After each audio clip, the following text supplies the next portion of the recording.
man, this is spicy. I asked you guys in the last episode, are Wango Humovich and Quon Punch Man dating? And 71% of you, over 5,000 of you said yes, and they are in love. I mean, 28% of you guys said no homo. But still, my audience, very progressive. So if the Chinese people want Wango Humovich and Quon Punch Man in a relationship, then let me tell you the story of how these two fell in love. This is the story of two warriors who loved the game as well as each other. When they first met, they were both young attendees at the prestigious Chinese Hogwarts Academy for football and wizardry. And they instantly had a chemistry on the pitch, which blossomed into chemistry off the pitch. You know what you are. Say it out loud.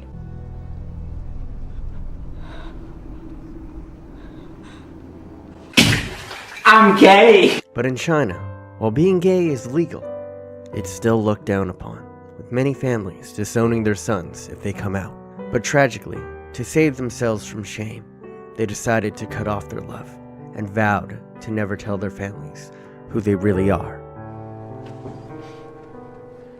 I wish I knew how to quit you. Nothing. I'm nowhere. Oh.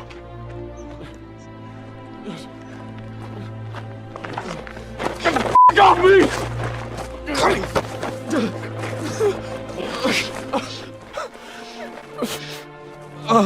But with this decision, their form on the pitch worsened, to the point that both were on the verge of maybe being dropped from the academy. And that's when they realized that they needed to stop denying themselves who they really are, and that they were just better together than apart. I wrote you every day for a year. You wrote me? Yes. It wasn't over. It still isn't over. And thus, their love blossomed once again. And with it, their form on the pitch returned, stronger than ever, forming one of the greatest partnerships that China has ever seen, on and off the pitch.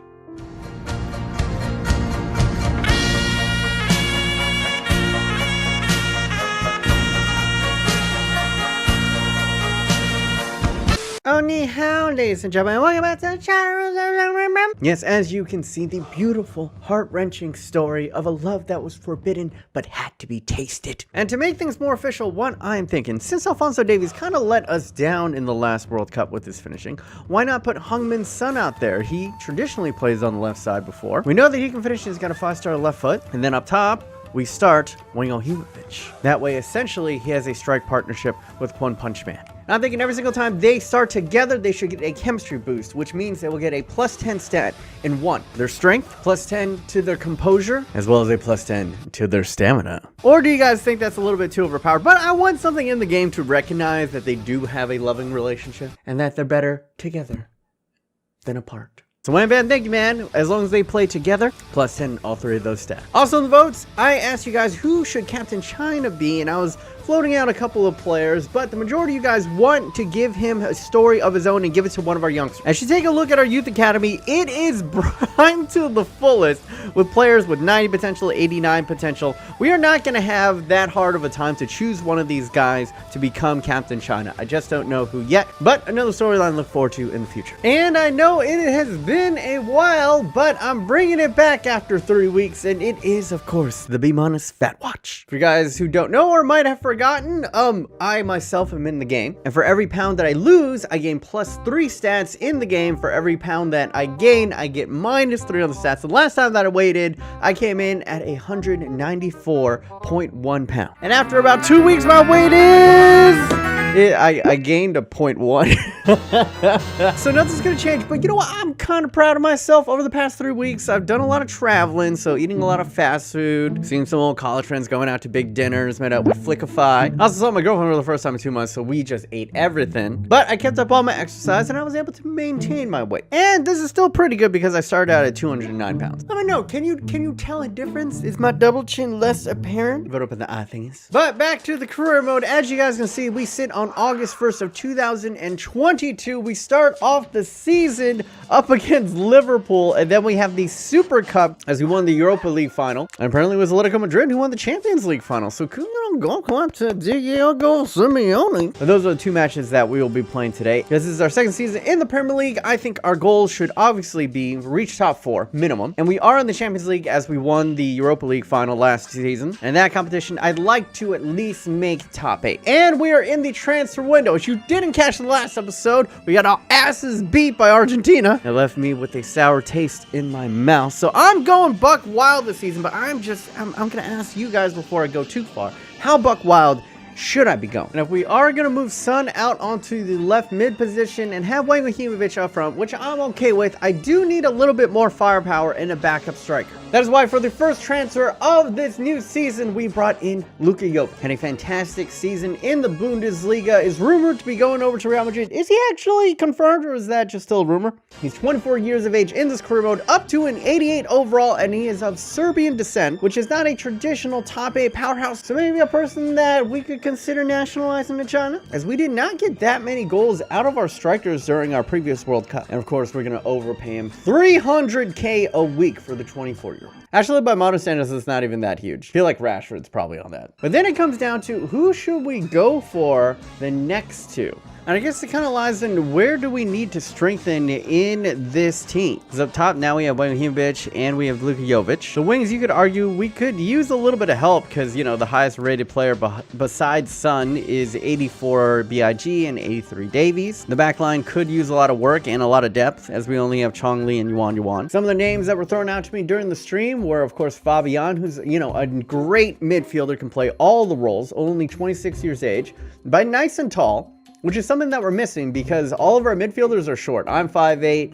Andres Pereira's 5'10", One Punch Man's 5'8". It would be nice to have someone with a little bit of height. And then since Alphonso Davies is kind of letting us down, do we bring in a little bit of competition? Do we bring in the likes of a Chucky Lozano from my Mexican brothers? Or maybe the hyper-athletic Nicolas Pepe? Also, you might be noting, why is David Silva here? For you guys that don't know, David Silva is actually half Asian. He's half Japanese, I believe. And apparently his nickname in Spain is El Chino, which is like kind of racist, like Spanish people like refer to all Asians as just Chino. But Chino means Chinese in Spanish. That's just kind of f***ed up. They refer to all Asians as just Chinese people. It's f***ed up Spain, but China used to call all white people Bak Wai, which translates to white ghost or white demon. Were they wrong though? So the idea was keep an eye on him, and when he retires, we can go ahead and get his regen, as we can definitely use another cam behind One Punch Man. Instead of naming him David Silva, we will name him Chino Silva. But another option, and this kind of ties into our scouting network. As you can see, we've already set up 2 scouting networks in China, just scouting any really. At this point, our youth academy is full on up. But where are we rating this season? What country are we gonna go after? Do we go after another powerhouse? We've been to parts of Africa, we've raided Portugal, last season we did Italy, and I'm thinking we've been here long enough. Do we start making things a little bit uncomfortable for the English? Send in Robert E. Lee into England to maybe scout for some attacking players. Should we make this the season where we finally get revenge for the opium wars? Y'all got us addicted to drugs, now we're gonna steal a Marcus Rashford. It's either that or we go over to Estados Unidos. As you guys know, we're currently in a trade war with the United States. So why not get a little bit back by poaching some of their talent? I know the United States is the greatest dearth of talent in the world, but they are decent at producing center backs as well as keepers. 2 positions that you argue we might be able to find an upgrade over there. So those are your options. Go ahead, vote up on the eye thingies, and I'm not going to progress any further on these things or the transfers until I get feedback from you guys, because I want you guys to be part of this career mode. And here's another thing that I wanted to add on to the series, and I think it makes a lot of sense. For every single player that is nationalized, when they go through training, they should always get straight A's, because as we know, it's a genetic fact that Chinese people only get A's. Google it. And if you don't get straight A's in China, they kill you. Yeah, it's like deformed babies in Sparta. And what's crazy is I didn't even have to use the cheat engine for this. It just automatically happens. Try it. Put any Chinese player into the training and it'll always come out an A. It's weird, but realistic. Good job, EA. But enough of all this jibber jabber. Let's go ahead and get into the match highlights. All right, boys, we are kicking off the season with a doozy. It is current Champions League winners, Liverpool versus China. And what a way to go. The Premier League has not been very kind to us. Every single time we've started out the Premier League, it's been something nasty. And Liverpool were not taking it easy against us. Look at that, Virgil van Dijk up against Randall. Who is Randall? And of course, I did the usual. I went in and I put their best team versus us. Although, I might not have to do this anymore because a new mod came out and it might be dropping on the channel. It's called the Realism mod. From that point on, they're just play their best stuff. There's a lot of stuff to it. It'll be in another video. But anyway, we're back into it right now. As you can see, they're playing it. They're going across. And this is the computer that I don't like. When they're playing like Barcelona, especially with the team, the quality of Liverpool, there's not much I can do, man. I can only control so many. I do drag a center back out of the way. Unfortunately, Mo Salah slots across, gets that in, and then just more of this, boy. I mean, come on. I'm blocking it off. They're first to react. They get to it first. I just hate it. I hate everything. And now they're at the top of the box. Look at the accuracy. I can't see this. They're playing 4D chess out here. What is going on? Mo Salah turns me inside out. And just delightful, man. Xavi's pass right there. Mo Salah gets his brace, and it's not even the halftime. But can Heung-min Son pull it back? Alisson to the rescue. And Robertson able to clear. And another chance right here. Tiki to the Taka. We can do it too, okay? Heung-min Son gets on the board. And can we dream? Can we pull it back? Intricate, first time, low, true. Somehow sneaks past Alisson. And Kimchi steals it away. We're going to put it to the far post. Alisson. Damn you. Damn you and your beard. I'm going to flip it up. Fortuitous bounce. Heung-min Son first react. Alisson standing on his head. Incredible scenes. And then I should have just slotted across there. I'm watching this on the replay. Then I bring it back. I do the flick up. And Virgil van Dijk is having none of it. Robinson boots it out of bounds. And our opening debut match is a 2-1 loss up against Liverpool. But now back to the studio. But oh, hello again. Since the match up against Atletico Madrid is in the Super Cup, I'm going to be playing it live. This is the lineup that I'll be showing me. A Wonton Wackier up top, alongside his lover, One Punch Man right behind him. We're going to start Heung-min Son out on the left side for the first time in a while. Pereira and myself in the midfield. BIG out on the right side. Wackier money returns into the starting lineup alongside Laporte and Augie Wang and Bang Wang in between the sticks. Let's go. Ooh, baby. Look at the big boys over here. Saul and our boys doing it up. Look at all the Chinamen. All right, trivia question in the comment section. When was the last time in the Super Cup that the Europa team actually ended up beating the Champions League winners? All right, Lamar, Griezmann still on the side. Okay. Oh, and you can see the two lovers standing side by side. It's beautiful. And that's what we're playing for, the Super Cup. All right, boys, Super Cup underway.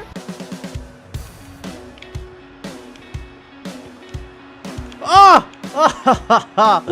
Damn, Wang Yang has slotted inside, allowing Lamar to get there. But Augie able to fire, Wang! Heung-min Son! Oh! Oh, beautiful slip in. Let's go! Wonton Wackier. And shush. Shush everyone. Shush everyone. From now on, after Argentina humiliated us, we're humiliating everybody else. First shot denied, but the second one will not be. Roof it. Down the line, centrally. Laying it forward. Buddha Moss. Here we go to the Kimchi God! Slots it low and true! It's a dream start! Oh my god, we are absolutely murking Atletico Madrid. Dab on him! Dab on him, Kimchi! Dab on him! Ah! There we go, already adapting to that left wing spot. I wish we played this well against Argentina! Oh! Oh no! I put him out of position. Good work. Oh no! I dove in, and the cheese has been delivered. Yeah, terrible. Sloppy. All right, the greasy Griezmann. I'm just going to go to this left-hand corner this whole time. Ah! Suck it, Griezmann! I knew it! I read you like a book. Look at this. China, #1. Look at Wonton. Get across. Get past Gelson's. Let's go. Let's go. Oh! The play, boys. The play. Come in. Oh, ever since he has come out of the closet, let me tell you, boys.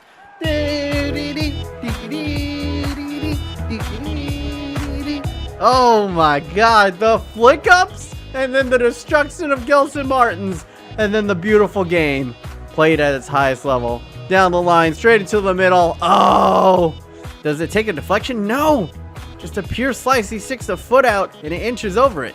All right, after being destroyed by Argentina, our pride is a little bit mended. Not the greatest long passer in the world, not gonna lie. All right, Wangohevich starting up this nonsense again. Plays it to the middle.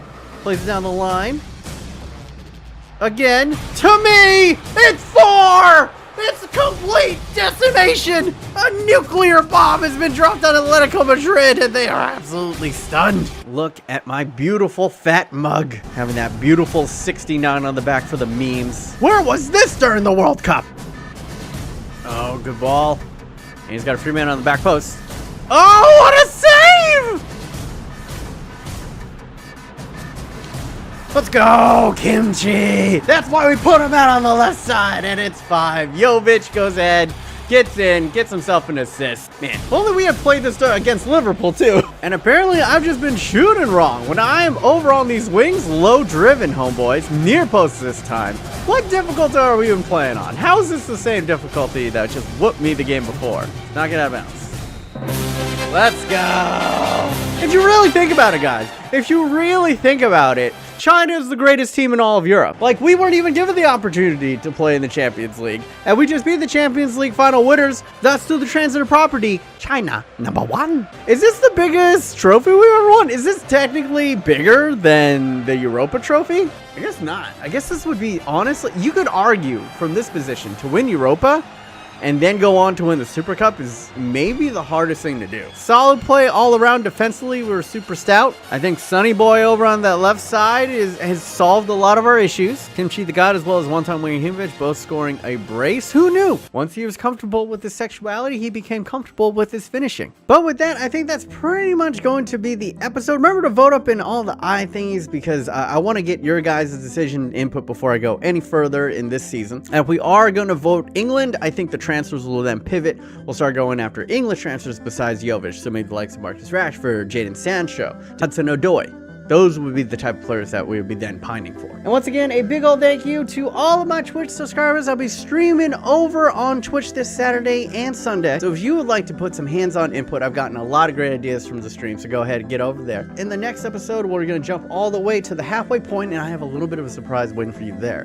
Because let me tell you, the pre-contracts this year are outstanding. So if you are not all caught up on this series, go ahead and click over here, Dingsy Poos, to get all caught up on that. If you want to check out my latest FIFA 19 experiment, which is all-time Spurs versus all-time Liverpool in honor of the Champions League, go ahead and click down there. But that is going to be it from me, B-Modest. Hopefully you guys are having a wonderful day. Remember, stay yourself, stay humble. And until next time, guys, jogging.